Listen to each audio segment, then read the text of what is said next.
एक मुहावरा आपने बचपन से सुना होगा, छोटा मुंह और बड़ी बात। जी हाँ, बात कुछ ऐसी ही है।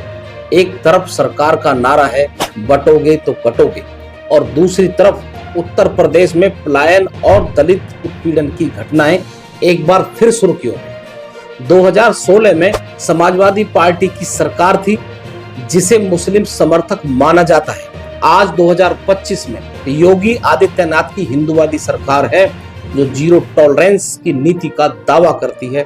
फिर भी आजमगढ़ और अलीगढ़ में दलित परिवार अपने घर बेचने को मजबूर है। क्या यूपी का प्रशासन बेलगाम हो चुका है?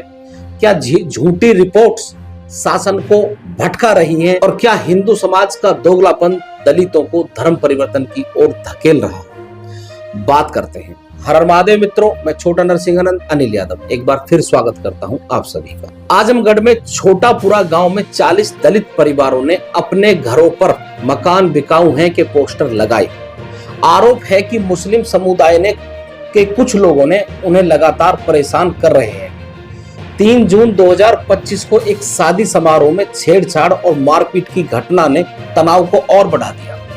परिवार का कहना है कि उन्हें जय श्री राम का नारा लगाने, भक्ति गीत बजाने और त्योहार मनाने की भी आजादी नहीं है। महिलाओं और लड़कियों को छेड़खानी और रेप की धमकियों का सामना करना पड़ रहा है। इसी तरह जनवरी 2025 में अलीगढ़ के दाऊपुर कोटा गांव में 20 दलित परिवारों ने पलायन की धमकी दी। यहां भी उत्पीड़न, मारपीट, धार्मिक स्वतंत्रता में बाधा के आरोप हैं। पीड़ित परिवार का कहना है कि पुलिस की निष्क्रियता ने उनकी मजबूरी को और बढ़ा दिया है। ये घटनाएं सिर्फ उत्पीड़न की कहानी नहीं, बल्कि दलित समाज के दर्द और असुरक्षा की गाथा है। लेकिन क्या ये नया है? नहीं। आइए 2016 के कैराना मामले को देखें। 2016 में समाजवादी पार्टी की सरकार थी, जो खुलकर मुस्लिम समर्थक है। कैराना में बीजेपी सांसद हुकम सिंह ने दावा किया कि 346 हिंदू परिवार रंगदारी और हिंसा के डर से पलायन कर रहे हैं। बीजेपी ने इसे सांप्रदायिक मुद्दा बनाकर समाजवादी पार्टी पर जमकर हमला भी बोला, और यह मुद्दा देशव्यापी चर्चाओं में रहा, जिसका कोई फायदा नहीं था, क्योंकि वह सरकार मुस्लिम परस्त है और मुसलमानों का फायदा चाहती है। इसी वजह से हिंदू ने एकजुट होकर भाजपा को वोट किया।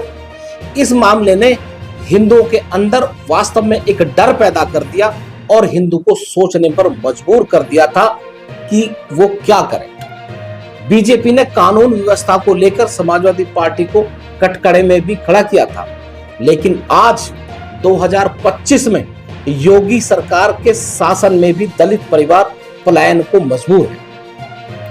क्या यह प्रशासन की नाकामी है या कुछ और? योगी सरकार ने 2017 में सत्ता आने के बाद ही जीरो टॉलरेंस की नीति का दम भरा। अपराध, भ्रष्टाचार और सांप्रदायिक हिंसा पर शक्ति का वादा किया गया, और 2022 में जब दोबारा इलेक्शन हुआ तो योगी जी का नारा आया, बटोगे तो कटोगे। लेकिन आजमगढ़ और अलीगढ़ की घटनाएं इस दावे पर सवाल उठा रही। क्या यह पुलिस की निष्क्रियता है? आजमगढ़ में 3 जून की घटना के बाद 10 लोगों को गिरफ्तार किया गया, लेकिन पीड़ित परिवारों का कहना है कि ये नाकाफी है। अलीगढ़ में मकान बिकाऊ है के पोस्टर हटवाए गए, लेकिन कोई स्थायी समाधान नहीं निकला। पीड़ितों का आरोप है कि पुलिस दबंगों के दबाव में काम करती है और शिकायतों को गंभीरता से नहीं लेती। कई बार प्रशासन पर झूठी या अधूरी रिपोर्ट देने के आरोप लगे हैं। क्या अधिकारी शासन को गुमराह कर रहे हैं? आजमगढ़ और अलीगढ़ में पीड़ितों का कहना है कि उनकी शिकायतें दर्ज तो होती हैं, लेकिन कार्रवाई नहीं होती। क्या यह प्रशासन की बेलगामी का सबूत है? इन घटनाओं ने अल्पसंख्यक और बहुसंख्यक के बीच तनाव बढ़ाया। सोशल मीडिया पर गुस्सा और ध्रुवीकरण साफ दिखता है। योगी सरकार, जो हिंदूवादी छवि के लिए जानी जाती है, इन मामलों में निष्पक्ष और त्वरित कार्रवाई क्यों नहीं दिखा पा रही? अगर जीरो टॉलरेंस की नीति वाकई लागू है, दलित परिवार आज भी असुरक्षित क्यों हैं? ये सवाल खड़े करते हैं शासन पर। क्या प्रशासन बेलगाम है या शासन को गलत तस्वीरें दिखाई जा रही हैं? पीड़ित परिवार का कहना है कि उन्हें न केवल सामाजिक उत्पीड़न बल्कि धार्मिक स्वतंत्रता में भी बाधा का सामना करना पड़ता है। भाजपा सरकार ने SC/ST एक्ट को मजबूत करने का दावा किया, जो मायावती की सरकार में भी पूरी तरह नहीं हो पाया। दलितों के मसीहा दिखाई देने की कोशिश की गई, लेकिन जमीनी हकीकत अलग है। अगर सरकार वास्तव में दलितों की रक्षक है तो आजमगढ़ और अलीगढ़ में ये हालात क्यों हैं? दलितों का ये दर्द क्या नया है?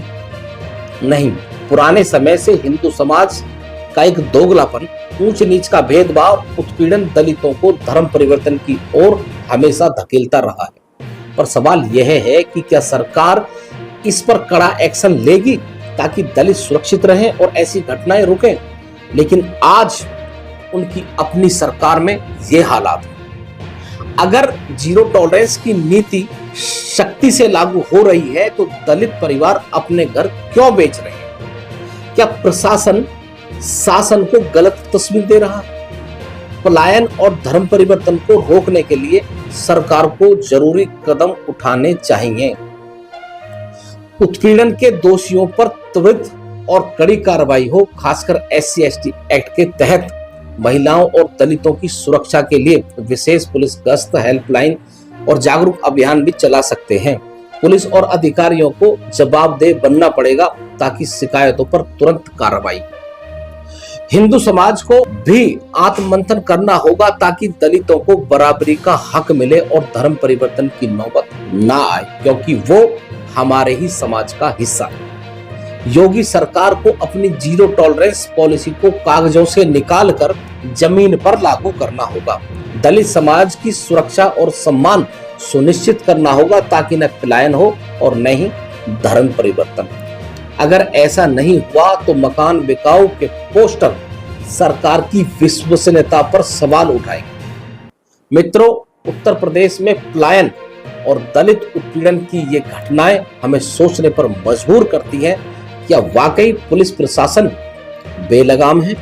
अपनी राय कमेंट बॉक्स में जरूर बताएं। मिलते हैं अगले वीडियो में, तब तक के लिए हर हर महादेव।